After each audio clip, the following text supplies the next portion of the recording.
चलिए बाबू देखिए, कल हमने 1.1 को पढ़ा है प्रश्नावली को और आज 1.2 पढ़ा रहे हैं। ठीक, कल 1.1 को ख़त्म कर चुके हैं, आज भी 1.2 को ख़त्म करें। ठीक, इसका पहला सवाल है, इसमें कहा है कि निम्नलिखित संख्याओं को अभाज्य गुणनखंडों के गुणनफल के रूप में व्यक्त करिए। यानी कि कहा है कि इसको अभाज्य गुणनखंड करना है और गुणनखंड करने के बाद इसको गुणनफल के रूप में व्यक्त करना है। ये कहा है, तो सबसे पहले लिखेंगे यहाँ हल। 1 नंबर क्वेश्चन लिखा है 140, यहाँ बराबर का निशान दे देंगे और चलेंगे 140 को गुणनखंड करने के लिए रफ पेज पर ये सब काम करेंगे। 140 का और गुणनखंड करेंगे 2 से 2 सत्ते 14, 0 का 0, 2 से 35 बेर में, 2 से 5 से 5 सत्ते 35। चलेंगे, अभी इसको देखेंगे, भरने के लिए चल रहे हैं। 2 2 5 7 हो गया। ये अभाज्य गुणनखंड के रूप में व्यक्त किए हैं। अब इसको गुणनफल के रूप में व्यक्त करना है तो देखेंगे 2 कौगो है तो 1 2 2 दो बार है तो 2 के ऊपर 2 लिख देंगे, गुणे 5 एक बार है तो 5 के 5, 7 एक बार है तो 7 के 7। बस खत्म हो गए क्वेश्चन रोमन में। अब रोमन में 2 बनाने के लिए चल रहे हैं। रोमन में 2 भी आसान है एकदम, ध्यान रखिए। कहा है प्रश्न अभाज्य गुणनखंडों के गुणनफल के रूप में व्यक्त करना है। टोटल ऐसे ही बनेंगे क्वेश्चन। देखिए 156 बराबर का निशान, चलेंगे 156 को फिर वहां कैलकुलेशन करने के लिए। देखिए बाबू 156 को कैलकुलेशन कर रहे हैं। देखिए 156 2 से कटाएंगे, क्योंकि जब जब इकाई अंक पर 0 2 4 6 8 रहता है तो हम 2 से ही कटाते हैं।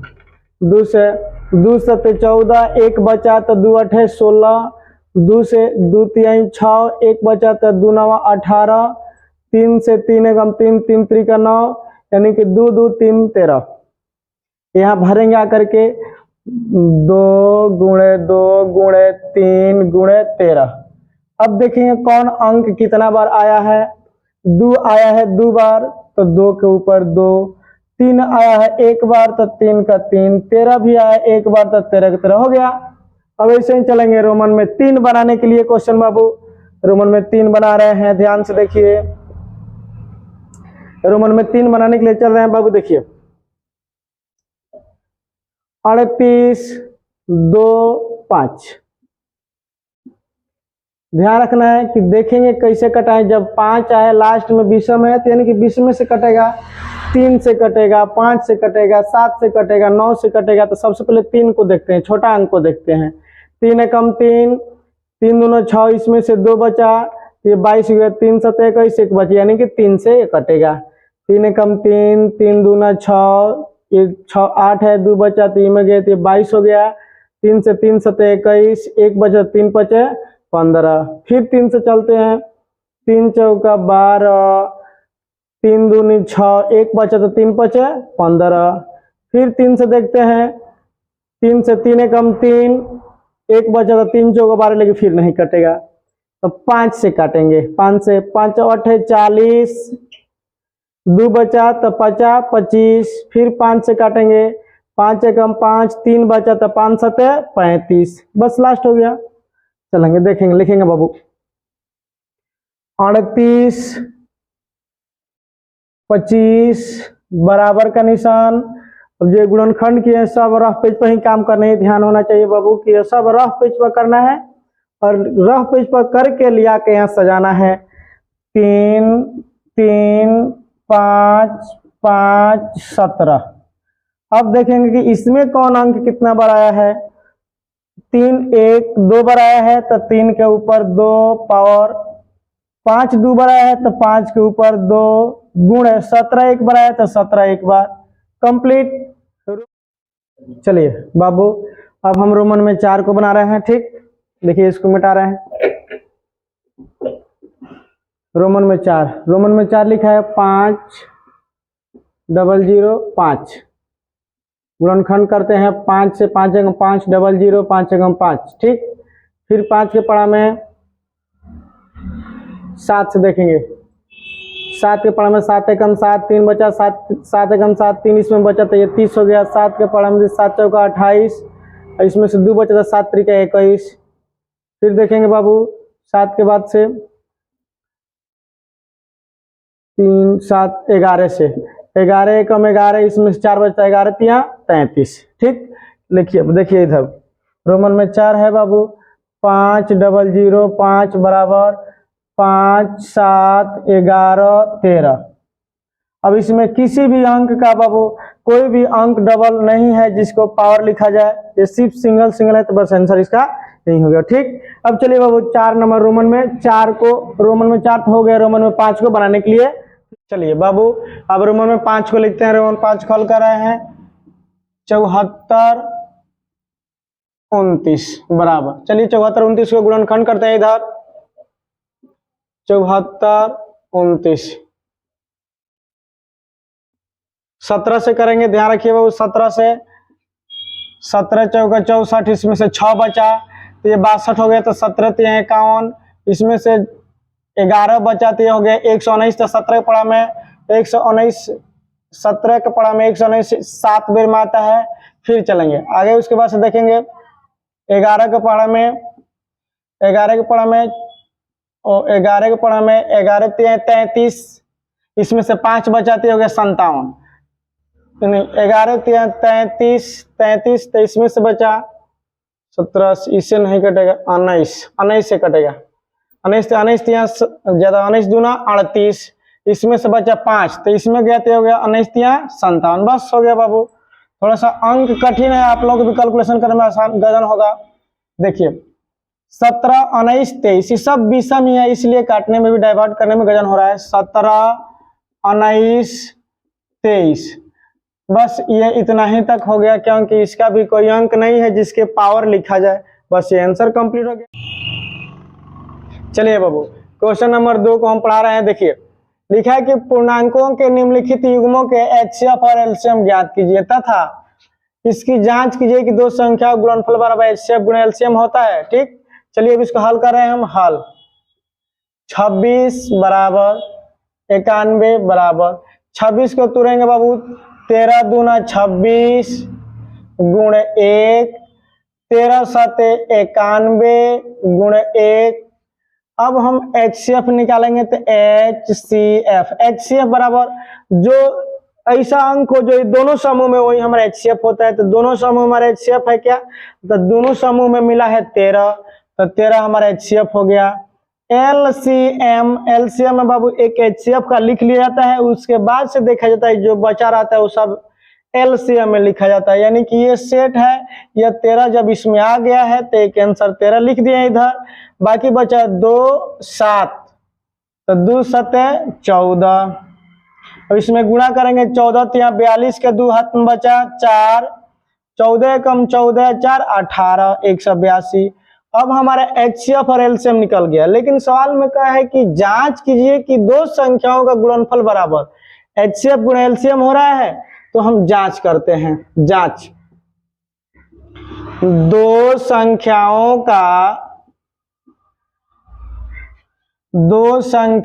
का गुणनफल बराबर एचसीएफ गुणे एलसीएम। ठीक, दो संख्याओं गुणनफल का मतलब दो संख्या कौन, यानी कि जो क्वेश्चन नंबर आ रहा है उसी में के दो संख्या, तो 26 और 91, 26 गुणे 91 बराबर एचसीएफ गुणे एलसीएम। तो एचसीएफ यानी कि एचसीएफ आया हमारा 13, तो 13 लिख लेंगे इधर। एलसीएम आया है 182, तो 182 लिख देंगे। ठीक, अब गुणा करते हैं, इधर का गुणा इधर होगा और इधर का गुणा इधर होगा। गुणा कर रहे हैं 13 का पढ़ा में 13 दूना 26 के 6 हाथ में 2, 13 8 104 आ 2 106, 106 का 6 हाथ में 10, 13 कम 13 आ 10 23। इधर भी गुणा करेंगे तो 23 66 ही आएगा। एक रोमन में क्वेश्चन कंप्लीट हो गया। अब चलते हैं बाबू क्वेश्चन नंबर 2 को पढ़ाने के लिए। ठीक,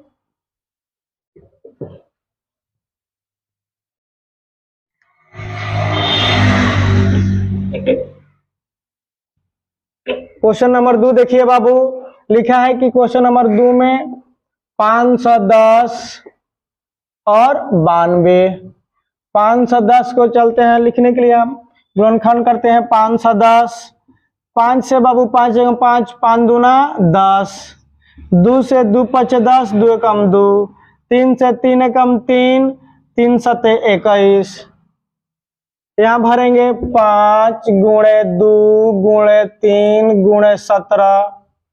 अब चलेंगे इसको भी 92 को भी देखेंगे, 2 से 2 चौका 8, 2 छक 12, 2 से 23 बार में, 23 है एक बार में, 2 2 23 आया है, 2 गुणे 23 लिख दिया गया। अब लिखेंगे HCF, HCF बराबर बाबू देखेंगे दोनों समूह में कौन सा अंक है उसी को लिखते हैं। HCF का मतलब दोनों समूह में होनी चाहिए, यह 2 है, यह दोनों समूह में, इसको लिख लेंगे 2 गुणे, अब HCF में सिर्फ 2 समूह मिला है तो 2 लिख लिए। अब लिखेंगे LCM, LCM एक HCF का लिखा जाता है, बाकी जितने अंक बचता है टोटल क्या लिखा जाता है। यहाँ बच रहा है कौन चीज, 2 5, 2 गुणे 5 गुणे 3 गुणे 17 गुणे 23। अब गुणा करते हैं हम, 2 से 2 दूनी 4, 4 पचे 20, 20 3 60, 60 हुआ। 60 के पढ़ा हम पढ़ेंगे 17 बार, 60 के पढ़ा 17 बार पढ़ेंगे, यानी कि 6 का पढ़ा पढ़ेंगे, 6 7 42 के 2 हाथ में बचा 4, 6 गुम 6 4 10, एक जीरो बैठा देंगे। अब इसके बाद से फिर इस 23 बार पढ़ेंगे, 23 का पढ़ा जब पढ़ते हैं तो 0 3 दूना 6, फिर हो गया 0 3, 2 से 0, 2 दूना 4, फिर 2 से गुणा करेंगे 0, 2 एकम 2, जोड़ेंगे 0 6 4 3, गलती हो रही है इधर, थोड़ा सा और जगह ले लेते हैं इधर, 2 दूनी 4 पचे 20, 20 3 60, 60 के पढ़ा 17 बार पढ़ेंगे, 60 के पढ़ा जब 17 बार पढ़े हैं तो 60 के पढ़ा 6 7 60 के पढ़ा 17 बार 6 से 6 7 42 के 2 हाथ में बचा 4, 6 में 6 4 10। अब 23 बार पढ़ेंगे, 0 3 दूना 6, 0 3, 2 को पढ़ा 0 बार तो 0 होता है, 2 दूना 4, फिर 2 को पढ़ा 0 बार पढ़िए तो 0 होता है, फिर 2 एकम 2, जोड़ते हैं 0 6 4 3 2, 23 460, 23 460। अब चलते हैं, अब इसको जांच करने के लिए कहा है तो जांच करने के लिए करते हैं। देखिए जांच, 2 संख्याओं का गुणनफल, 2 संख्याओं का गुणनफल बराबर HCF गुणे LCM। 2 संख्याओं गुणनफल का है तो 2 संख्या कौन है तो 510 और 92 है, 510 गुणे 92 बराबर HCF गुणे LCM। HCF का है तो HCF आया है 2 तो 2 लिख दिए, गुणे LCM तो LCM आया 23 460 तो लिख देंगे यहाँ 23 460। ठीक, अब गुणा करते हैं, इधर के इधर गुणा और इधर के इधर गुणा। चलते हैं गुणा करने के लिए, 2 का पढ़ा 0 बार पढ़िएगा तो 0 होता है, 2 से 2 छक 12 के 2 हाथ में बचा 1, 2 चौका 8 है 1 9, 3 दूना 6 और 2 दूना 4। ठीक, इधर भी गुणा कीजिएगा तो सेम उतना है 46 920। ठीक, अब ये जांच हो गया। क्वेश्चन नंबर रोमन में अगला चलते हैं बनाने के लिए।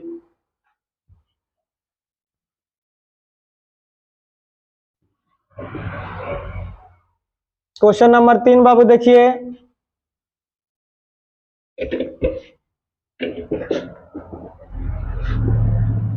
3 का है बाबू 336 और 54।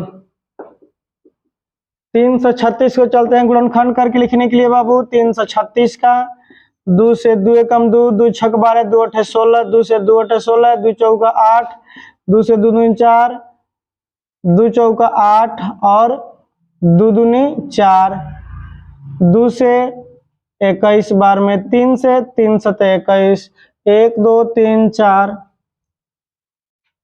1 2 3 4 और है 3 7 गुणे 3 गुणे 7। अब 54 का गुणनखंड करके तब भरते हैं वहां पर 54 का भरेंगे तो 2 से 2 दूना 4, 2 सते 14, 3 से 3 27, 3 से 3 त्रिका 9, फिर 3 से एक बार में 2 से 2 दूने 4, 2 सते 14, 3 से 3 27, 3 3 9 ठीक, 2 3 3 3 गया है 2 गुणा 1 2 3। HCF बराबर लिखेंगे बाबू HCF का मतलब देखेंगे दोनों समूह क्या क्या मिल रहा है, तो एक यह मिल रहा है और एक यह मिल रहा है। तो HCF बराबर यह सेट एक उठाएंगे और यह एक सेट उठाएंगे, दोनों को गुणा करेंगे तो 6 दूना 12 हो गया। नहीं 3 का सेट है, 3 का 3 दूना 6 हो गया। एलसीएम में आते हैं, एलसीएम बराबर यह लिख लेते हैं HCF वाला और बाकी जो बचा है सबको लिखना पड़ता है। तो यहीं पर गुणा कर लेते हैं, 2 दूना 4, दूना 8, 8 सते 56 गुणे 3 त्रिका 9। अब चलते हैं सबको गुणा करके फिर यहाँ लिखते हैं 6 से 6 के 36 के 6 हाथ मचा 3, 6 5 30 और 3 33, उसमें फिर 9 से गुणा करेंगे 9 से 9 6 54 के 4 हाथ मचा 5, 9 3 27 और 5, 9 3 27 27 और 5 32, 32 के 2 हाथ मचा 3, 9 3 27 और 3 30, 30 24। अब जांच करने के लिए कहा है तो चलते हैं जांच करने के लिए।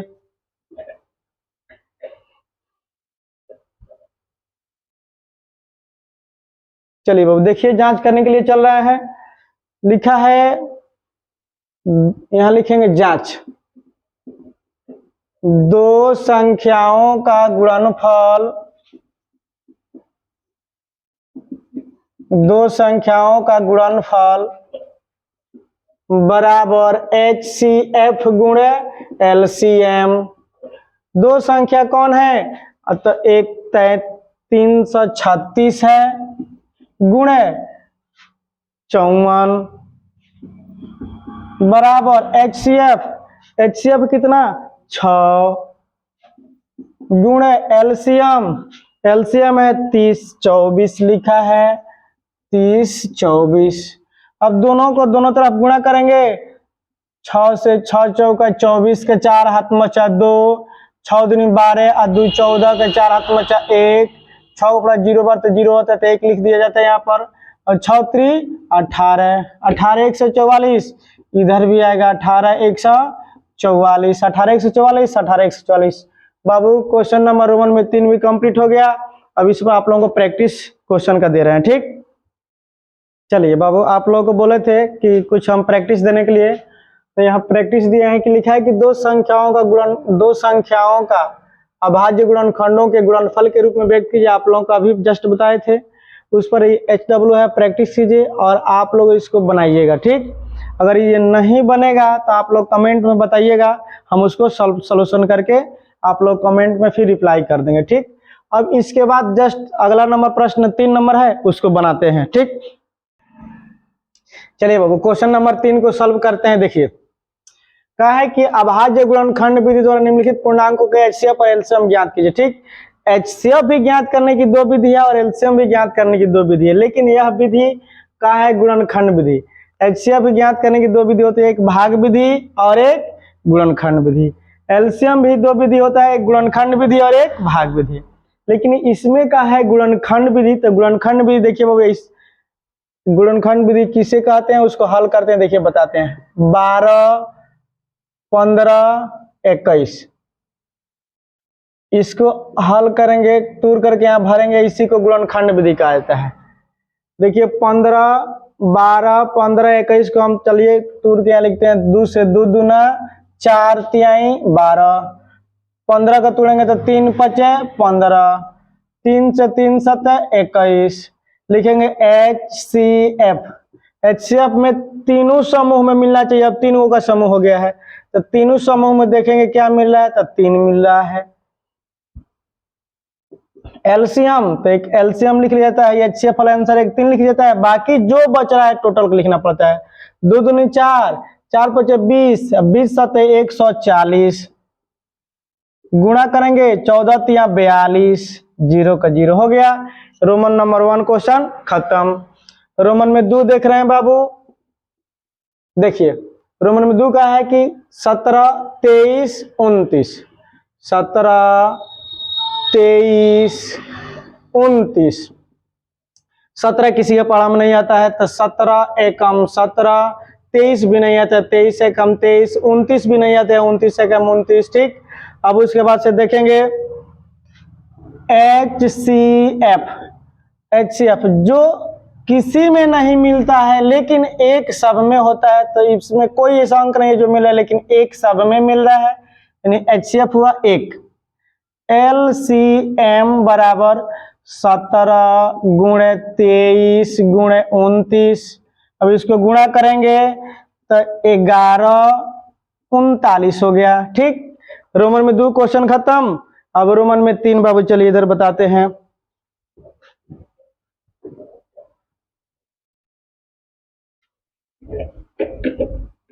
रोमन में 3 देखिए बाबू, रोमन में 3 है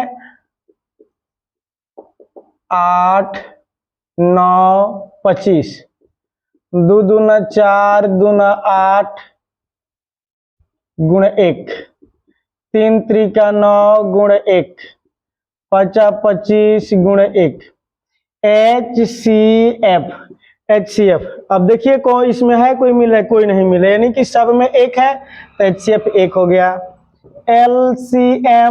LCM इस सब को लिखना पड़ता है, यानी कि सब का यह है 8 गुणे इसका यह है 9 गुणे 25, गुणा करेंगे 1100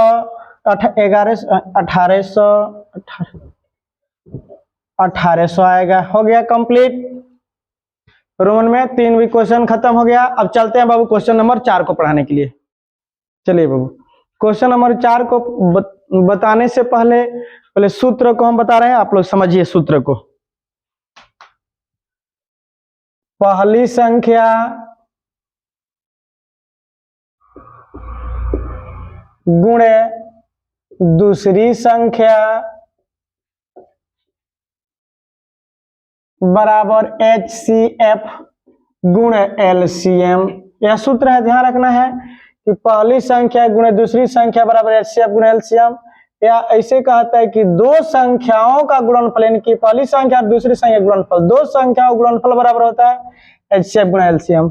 आइए इसमें से एक हग उठाते हैं और बनाते हैं हम। देखिए पहली उठाते हैं, पहली संख्या बराबर HCF गुणे LCM लिखेंगे, HCF गुणे LCM बटा दूसरी संख्या। अब उठाएंगे दूसरी संख्या को, जब दूसरी संख्या उठाएंगे तो यह बाटा में लिखाएंगे इनके। दूसरी संख्या बराबर HCF गुणे LCM बटा, जब दूसरी उठाए हैं तो पहली बटा में लिखाएगा पहली संख्या। ठीक, यह दोनों हो गया। तब उठाएंगे उधर से एक HCF उठाएंगे, HCF बराबर, तब लिखेंगे ये दोनों को लिखेंगे और एक नीचे लिखेंगे। HCF बराबर पहली संख्या गुणे दूसरी संख्या बटा, जब HCF लिखे तो LCM नीचे लिखाएगा। अब LCM लिखेंगे, LCM बराबर पहली संख्या गुणे दूसरी संख्या बटा, जब एलसीएम लिखे उठाए हैं तो HCF नीचे जाएगा, HCF हो गया बाबू, सूत्र कंप्लीट। 1.1 में बस यही सूत्र है और यह कंप्लीट हो गया सूत्र। अब चलते हैं क्वेश्चन नंबर 4 को पढ़ाने के लिए, सूत्र को ऐड कर लीजिए, इसी पर बनेगा क्वेश्चन। चलिए बाबू क्वेश्चन नंबर 4 को देखते हैं। लिखा है कि HCF इंटू 306,657, ठीक, बराबर 9 दिया है। एलसीएम जो बाबू ब्रैकेट में ये लिखा रहेगा वहीं सेम ब्रैकेट में यहाँ भी लिखा रहता है, क्वेश्चन में सेट रहता है क्वेश्चन, जो ब्रैकेट में यहाँ लिखा रहेगा वहीं क्वेश्चन ब्रैकेट में यहाँ भी लिखा रहता है, सेम ये सेट रहता है क्वेश्चन। HCF 306,657 बराबर 9 दिया है। एलसीएम ज्ञात करें, यानी कि एलसीएम पूछा, एलसीएम ज्ञात करें। तो एलसीएम का आप लोगों का फॉर्मूला बाबू लिखवाए थे हम, इसके पहले एल हल लिखेंगे, हल एलसीएम बराबर पहली संख्या गुणे दूसरी संख्या बटा HCF, ठीक। पहली संख्या कौन है तो 306 है, गुणे दूसरी संख्या तो 657 है, बटा HCF, तो HCF दिया है 9। अब 9 से हम काटेंगे किसी को, देखेंगे 9 से 9 3 27, इसमें से बचा 9 3 27, इसमें से बचा 3, तो यहाँ गया 36, 9 से 9 चौका 36। अब 34 गुणे 657 को जब गुणा करेंगे तो आएगा 22 338, 22 338 हो गया आंसर बाबू। इस पर आधारित हम क्वेश्चन अभी आप लोगों को देंगे, ठीक है। चलते हैं 5 नंबर क्वेश्चन को पढ़ाने के लिए। चलिए बाबू क्वेश्चन नंबर 5 को देखा जाए। क्वेश्चन नंबर 5 लिखा है कि जांच कीजिए कि क्या किसी भी संख्या का, जांच कीजिए कि क्या किसी प्रकृत संख्या n के लिए संख्या 6n पर 6n अंक 0 पर समाप्त हो सकते हैं, ये देखना है बाबू। तो चलिए बनाइए, देखिए हल a बराबर 6 के पावर n, ठीक। एक 6 को हम तोड़ते हैं 3 दूना 6, यह दोनों का पावर हो गया n, और जब दोनों का पावर n हो गया तो यानी कि इसका भी पावर है इसका भी पावर है, यानी 3 का पावर n गुणे 2 के पावर भी n। लेकिन यह कहा कि जांच कीजिए किसी संख्या, किसी प्रकृत संख्या n के लिए संख्या 6n अंक 0 पर समाप्त हो सकते हैं, ठीक। तो यह 0 पर कब समाप्त होते हैं, देखिए कैसे। हम जानते हैं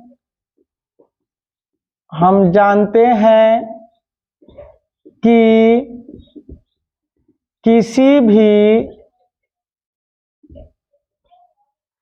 संख्या, हम जानते हैं कि किसी भी संख्या का अंतिम अंक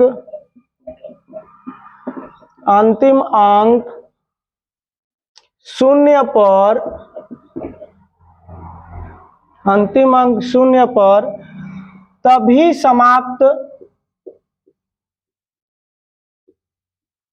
तभी समाप्त होता है जब उसके अभाज्य,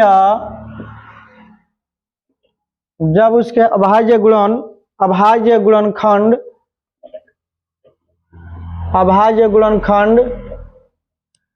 के घात केवल 2 तथा 5 होते हैं, ठीक। ध्यान रखिए, हम जानते हैं कि किसी भी संख्या का अंतिम अंक 0 पर तभी समाप्त होता है जब उसके अभाज्य गुणनखंड के घात केवल 2 तथा 5 होते हैं, इसलिए यह समाप्त हो सकते हैं, इसलिए यह अंक 0 पर समाप्त नहीं होगा। चलिए बाबू क्वेश्चन नंबर 5 कंप्लीट। अब चलते हैं क्वेश्चन नंबर 6 पर। चलिए बाबू, क्वेश्चन नंबर 6 को हम बताने के लिए चल रहे हैं। देखिए ध्यान दीजिए, कहा है कि व्याख्या कीजिए कि 7 × 11 × 13 + 13 और 7 × 6 × 5 × 4 × 3 × 2 × 1 + 5 भाज्य संख्या क्यों है। तो सबसे पहले ध्यान दिया जाए बाबू कि भाज्य संख्या क्यों है, यह प्रश्न पूछा है। तो भाज्य संख्या तभी होता है जिसका गुणनखंड 2 से अधिक होता है, वो भाज्य संख्या होता है। ठीक, अभाज्य संख्या वो होता है जिसका गुणनखंड केवल 2 को होता है। जैसे ये है, लिखे हैं 17, ये अभाज्य संख्या, इसका गुणनखंड करेंगे तो 17 × 1 बस 2 गुण हुआ। लेकिन भाज्य संख्या वो होता है जिसका गुणनखंड 2 से अधिक होता है, वही भाज्य संख्या होता है। इस पर ध्यान दीजिए, सेम वही सवाल पूछा है कि भाज्य संख्या क्यों है, यही प्रश्न पूछा है। ठीक, चलिए देखिए हल करें बाबू। हल ए बराबर, ये फर्स्ट का व्याख्या करेंगे, फिर नेक्स्ट उसका व्याख्या करेंगे। इसका व्याख्या कर रहे हैं 7 × 11 × 13 + 13। ठीक, देखेंगे इसका कोई अंक तो नहीं है जिसमें कॉमन लेना पड़ेगा। हाँ 13 है तो 13 को बाहर निकालेंगे। 7 × 11 × जब 13 आ गया कॉमन के रूप में, यानी कि यहाँ 1 बचा है, प्लस यहाँ भी कॉमन के रूप में उठ के आ गया, यानी कि 1 यहाँ बचा है, क्वेश्चन बंद। 13 × अब 11 × 7 = 77 के पढ़ाई के 77 1 मिलकर 78 हुआ। ठीक, अब रहा बात, यह भाज्य संख्या होंगे क्यों कि 13 तो एक टूटा है, लेकिन 78 को भी तोड़ेंगे तो बहुत सारा टूटेगा, क्योंकि 78 जैसे 78 के तोड़ेंगे तो 78 के इसको 2 3 6 2 9 18 ऐसे करते करते बहुत सारा टूटेगा। इसका मतलब भाज्य संख्या यह है, डायरेक्ट यहीं पे लिख देना है कि यह भाज्य संख्या है, यह भाज्य संख्या है। ठीक, क्योंकि इसका गुणनखंड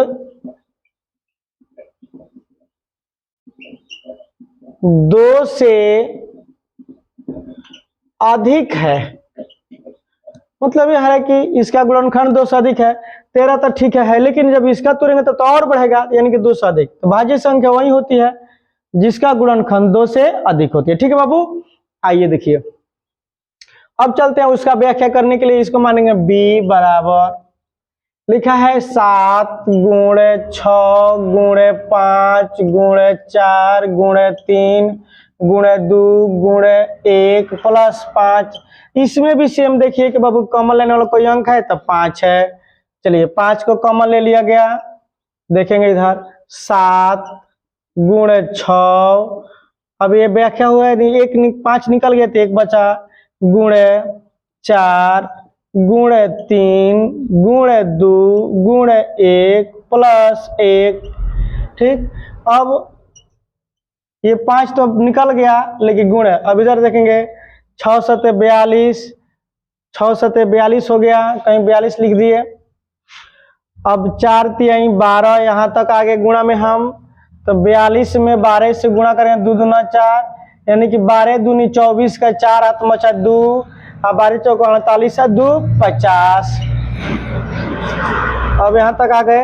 अब फिर उसके बाद से 2 से गुणा करना है हमको, 2 से गुणा करेंगे, 2 चौका 8 0 5 दूनी 10, 2 चौका 8 0 और 5 दूनी 10। उसमें एक जोड़ेंगे तो 0 0 9, यानी 1009, 1009। अब यह भी भाज्य संख्या होंगे क्योंकि एक तो यह है, लेकिन जब इसको तुरेंगे तो 1 से अधिक निकलेगा गुणनखंड, इसलिए यह भी भाज्य संख्या है। तो सेम इसी तरह इसको भी लिखना पड़ेगा कि यह भाज्य संख्या है क्योंकि इसका गुणनखंड 2 से अधिक है। यहीं पे लिख देते हैं, कहीं जगह नहीं है उधर बाबू। यह भी भाज्य संख्या है क्योंकि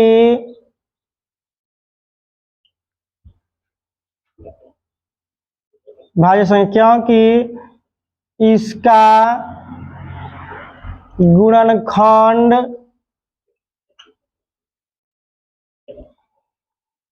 2 से अधिक है, 2 से अधिक है। चलिए बाबू ये भी क्वेश्चन खत्म हो गया। अब क्वेश्चन नंबर 7 को हम बना रहे हैं। ठीक, चलिए क्वेश्चन नंबर 7 बाबू देखते हैं। अब क्वेश्चन नंबर 7 तो बहुत बड़ा है, इस पर लिख नहीं पा सकते क्योंकि लिखेंगे तो ये पूरा भर जाएगा बोर्ड, इसलिए हम क्वेश्चन को पढ़ रहे हैं और आप लोग सुनते जाइए, तो उसके बाद आप लोगों को समझा देंगे। लिखा है कि किसी खेल के मैदान के चारों ओर एक वृत्ताकार पथ है।